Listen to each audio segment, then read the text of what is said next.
Today I figured I'd put together a video on doing some freezer bag cooking and the setup that I use. So I just threw some gear into a bag. Figured I'd come out here and, again, like I said, show you kind of how I do that. Of course, this isn't my normal loadout, but I'll try to share some of the tips and stuff that I've learned, at least a little bit of what I did bring. So let's get started with my kit. With freezer bag cooking, you do need to use a cozy. So this cozy actually houses my pot, stove, and everything. So it's kind of like the whole cook kit in one. So this is the lid. Again, it's just some insulation that you can get, and I taped it together to make a lid to fit over my cook kit. That could actually be a bowl if you want it to be, and I'll show you that in a bit. Here's a pot lid that I got from my Snow Peak 700. Actually made out of titanium, so it's a little lighter than the standard one that comes with the Snow Peak. Here's the bottom piece. Again, this could be used if you had to in an emergency situation to hold water or whatever. So over there. Here's the Snow Peak 700. I've upgraded that. The only thing I've added is this silicone tube here, so it's a little easier in case the handles get hot to hold without getting all burned up. So I love that pot, titanium. I've had this for quite a few years, and it's been on a lot of ventures with me. Great pot. Made a windscreen here out of aluminum flashing, and I'll show you how that works. It's not only the windscreen, but it is also my pot stand. So if anybody wants to know about that, certainly ask me, and I'll put that together in a second. Inside that, if I have a little bit longer trip, I actually bring this GSI mug with the insulation. Great, fits in, has room for my windscreen. And then inside of there, it's got, I can use it as a coffee mug if I'm using that maybe for oatmeal or something. There's still heat and water in it. It's got that lid. It's got the little sipper on it, just like if you were, drinking coffee in the morning. That's Lexan, relatively light. Again, for longer trips, I'll bring this. For shorter trips, not. I really don't need that. Now, I love the Trangia. Can't say enough about it. I know there's a lot of great other stoves out there, but this thing has never let me down. It is a little cold today. It's 34, but we'll speed it up. Not the fastest thing out there, but again, for the price, for the reliability, and for the price of fuel. I don't normally take this, but when I'm messing around out in the woods or just messing around with this, I'll bring this. But for the price of this is relatively cheap just to fill this up, and this is hours of burn, hours, maybe tons of hours. So really, it's really easy. I can bring exactly what I need. If I'm going out on a weekend trip, I can just fill it up. It holds liquid. I filled it up before I came out. It'll hold enough liquid to really do a whole weekend, or just bring a little bit, 2, 3, 4 ounces more. And I can easily go a whole weekend with this, with a couple of boils of just water. So set that out. Ugh. All right, I got that lid off. A little tougher than I thought it would be. Again, an important thing to remember with the Trangia is not to use a lid to snuff it out. It's got a rubber O-ring in it, of course, to keep fuel in there. So it's important to remember not to snuff it out with this. So if it's burning, you don't throw that on there. Use the snuffer. Of course, the snuffer can also be another great thing I love about the Trangia is you can really simmer with it. You can open it more or less, let more or less fuel in or air in. Therefore, kind of really simmering. I actually do some steam baking with it, and I love the Trangia. So right over there, lid. Keep this out of the way. Keep that clean. A couple things about my handkerchiefs. I usually bring a black one and a white one. Quick tip that I, maybe I'll help you guys out and girls is, the black one is for cleaning up real dirty stuff. I clean up my pots with it and all that. This is like the dirty towel. That's why it's black. This white one I keep completely separate. I don't use it in my kitchen. That's for cleaning my face and things like that. And I try to keep this one, really as clean as possible, or anything that would be touching my lips or something that might be sensitive. Keep this one clean, and again, that's why it's white. That's why I bring 2 of them. This one actually stays with the stove. And that one I usually keep in my clothing bag or something like that, again, to try to keep it as clean as possible. So this one's sort of my black kitchen one. Another thing that I'll use is sometimes I'll throw a green one in there. This is kind of the in-between. So this might get some fragrance or something, or maybe something, maybe I'll clean off my dirty face. So while it doesn't have kitchen dirty yuck on it, You know, it might have some dirt from my face, but it did touch my face, and this is kind of the in-between. But I've actually been switching that out. I don't bring the green one too much anymore. Again, depending on the length of the trip. You just switch that out with a buff. Man, I love buffs. Now again, this does go in my hair and stuff, but it does touch my face, and you know, maybe I'll wash it off and clean my hands off with it. Takes the place of the green one. And then again, that's also multi-purpose then. Put it on my face, use it to cover my face. Buffs are great. So back to the stove. Again, this came out of the stove. Also, what I had in there as well is a Swedish Fire steel, you know, light my fire striker. I'll even throw in maybe a lighter too. You know, they're great. And I also use tent stakes in to set up my pot stand / windscreen. So we'll get started with that. Get this party rolling here. So give me a second to do that.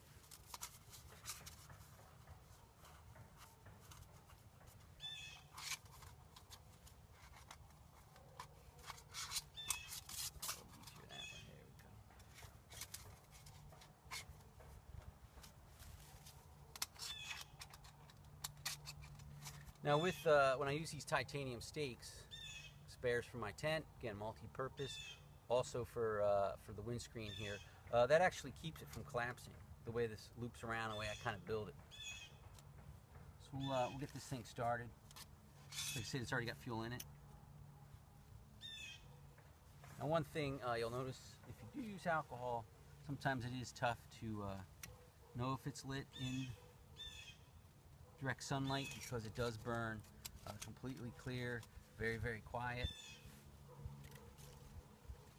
You know, always try to feel for that. It's very bright out today, so keep an eye on that. Let's get this water started. Don't normally bring one of these. Great bottle, but extremely, extremely heavy. In this case, like I said, I'm just out for the day.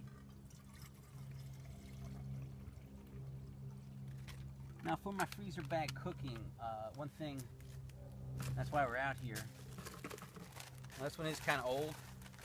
Hopefully the bag don't break on me. I mean, it's probably over a year old. It's been in my freezer.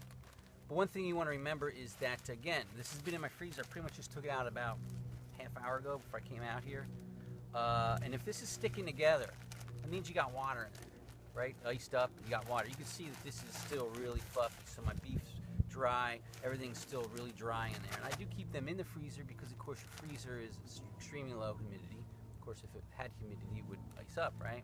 Turn to ice. So very low humidity, and of course, it's keeps them, you know, relatively fresh, I guess, if you could call it that. I mean, I don't know if you could call this fresh, but nonetheless, this has some bigger noodles. Some people asked me, and that's why I came out. This has some bigger noodles, so we'll see how those turn out. We'll show you how they turn out with this system. So. Yep, that guy's still going. Show you how that turns out. Another thing I mentioned is I actually do bring some potato flakes. Really no weight to this. And if I do add too much water to that, because to keep those noodles from being crunchy, you do have to add a lot of water, or you know, you do kind of have to add a little more than probably what looks necessary. But if I do add more, again, that's not an exact science. That's the Hamburger Helper video that I did earlier. I throw some potato flakes in there. Potato flakes, you know, thicken it up. Really don't have too much of a flavor. I mean, maybe a potato flavor, right? But, you know, they'll really absorb any flavors that you got in there, and it thickens it up. Makes it a little more beefier snack, or, you know, a beefier, heartier meal. So I do bring those as well. So again, let's get this started. Definitely bloomed. As you can see the flame now. I did fill this. Let's make sure that we're at, say, 16. Now again, I'm going to speed this up. Alcohol burners aren't the fastest burners out there.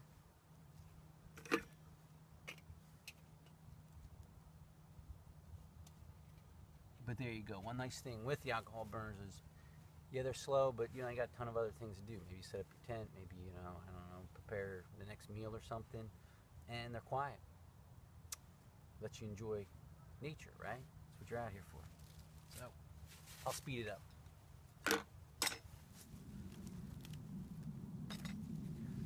Okay, so as you can see, we have a full boil here. It's very important to come to a full boil. This is a rolling boil.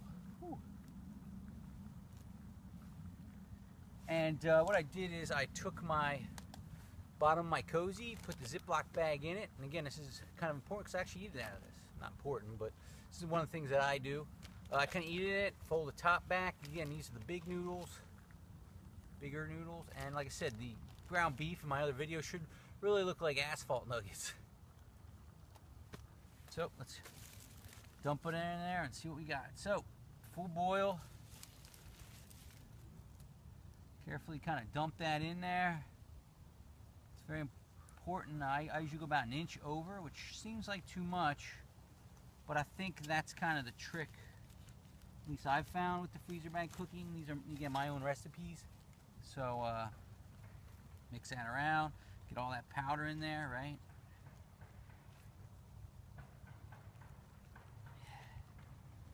Nice and good. Oh, that's good. Very important to try to get out as much air as possible. Now again, nice thing I find with this cozy is everything's sort of in there. I've tried other cozies, little pocket ones and stuff. Gets a little tricky to do this. And these bags actually do get really, really, really hot. So let me stop talking and do this real quick here. Get all the air out we can. Kind of fold that up. Take the lid, and again, this is where the two-piece system I like. Kind of really close that on there. Hold that heat in. Again, don't use the regular lid, use the snuffer. And, oh, I didn't bring my pliers, did I? Okay, here, we'll use this. Usually I have these little pliers. They're a great help. Lift that off. Whoop. Put that on there. Now, I do have some water left over, boiling hot water. Again, I'll sometimes make a tea or maybe a coffee or something.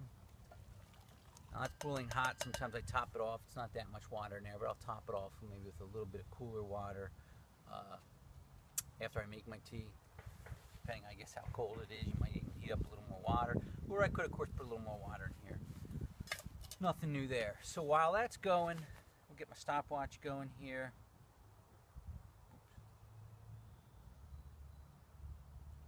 Again, not my normal loadout. Normally I wouldn't take this with me. Bring a little cheap stopwatch, but there we go. 10 to 12 minutes minimum. So let that go, don't even touch it. A few other things I wanted to point out, or something else that I at least thought of, is I use these are a peanut, they hold peanuts at my local store. It's a peanut, it's their brand, but you could probably find them in any store, any brand probably. And one nice thing I really like about this is that I actually use this to store all my odds and ends, kind of my, that stuff bag that you just kind of chuck everything in. And the reason why I like this better than just using the bag is, for one thing, when I put it inside my pack, it's not round. So if I use the round one of these, you kind of get those corners, right? Kind of like a tent that's round. The straight sides are better because you can really sit up and use all that space. When you get those, those round edges, like a dome tent, the middle's sort of the only really usable spot.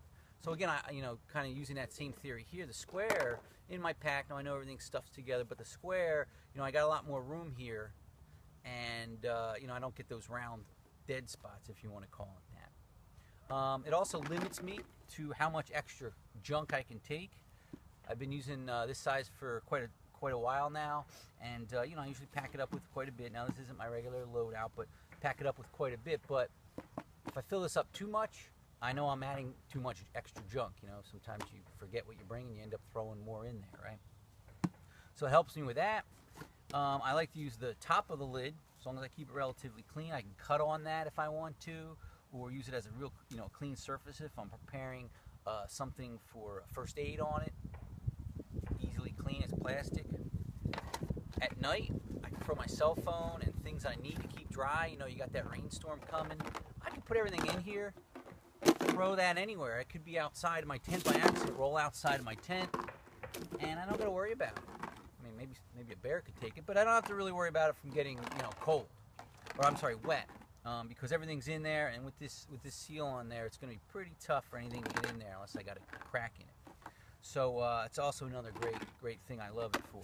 And then finally, if I had to, again, I could use it as a water container. If I had to scoop water for whatever reason and bring it back to my camp, or if I burnt my hand, I need to keep my hand in cold water, something like that. It's a great hard side water container.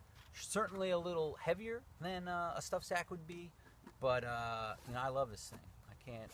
You know, I have two of them. Every time, you know, I get peanuts, and I'll keep an extra, and I'll throw. Once we empty them out, I'll just throw it in my pack equipment. Sometimes let it dry, air out a little, get the peanut smell out of there. But you know, I love these, and I always try to keep a spare, whatever, in case this one gets cracked or lost. So let's chuck all that up there. See where we're at with our time. And we'll speed this one up too.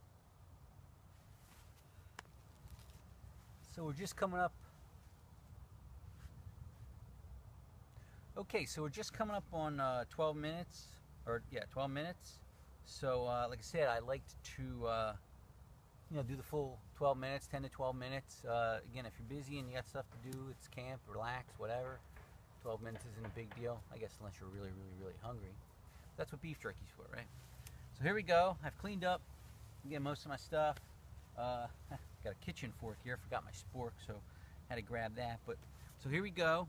Haven't opened it yet, so let's go ahead and open it. Like I said, the bag's kind of old, so hopefully that held together. Normally they do. Normally the bag, again, wouldn't be that old, but you know, it shouldn't be a problem. So let's open it up and see what we got. Take the top off. Still looking kind of watery. Again, we got the potato flakes to absorb any water. But let's take a look here. Again, it's actually, a lot of times still gets pretty warm. It's not too bad. Yeah, definitely I added too much water to this one. We got the potato flakes. But again, definitely the noodles are not looking too chewy. They're looking done. Yeah, see, just even crunching that, you know, kind of mixing it up a little bit more. It's hot. You know, it's hot on my hand. Again, that's another reason why I love this. I can use this actually to eat from. So a lot of times I'll switch maybe over to this little bowl guy. Open that up, fold these down. And you can see, or maybe you can't see, but there is steam still coming out of here. Okay, and I'll bring one of these up. Again, it is a little runny, so definitely would have to add a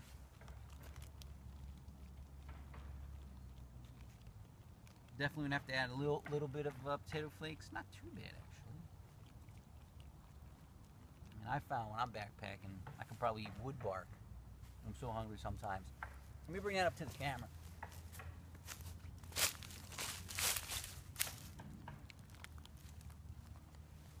So hopefully you can see that. Definitely not chewy. No, it's cooked. And like I said, I'll add flakes to this really and thicken it up a tad bit. Again, normally I'd have my spork, but we'll just use my hand for now.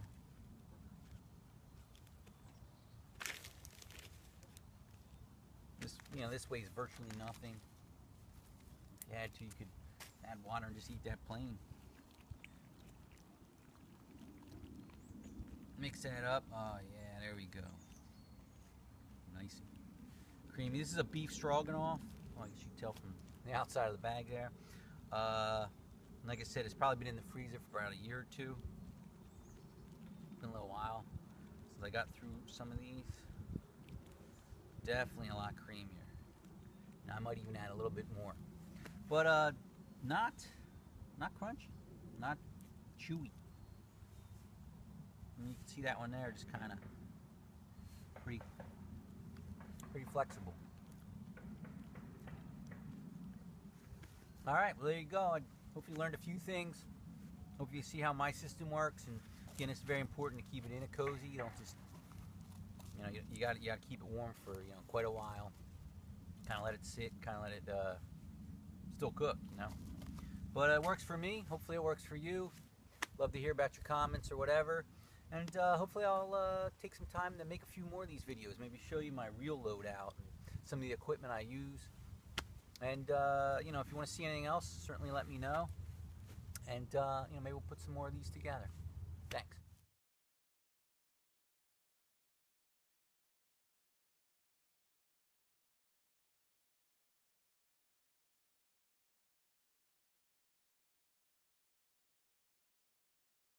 Clean up.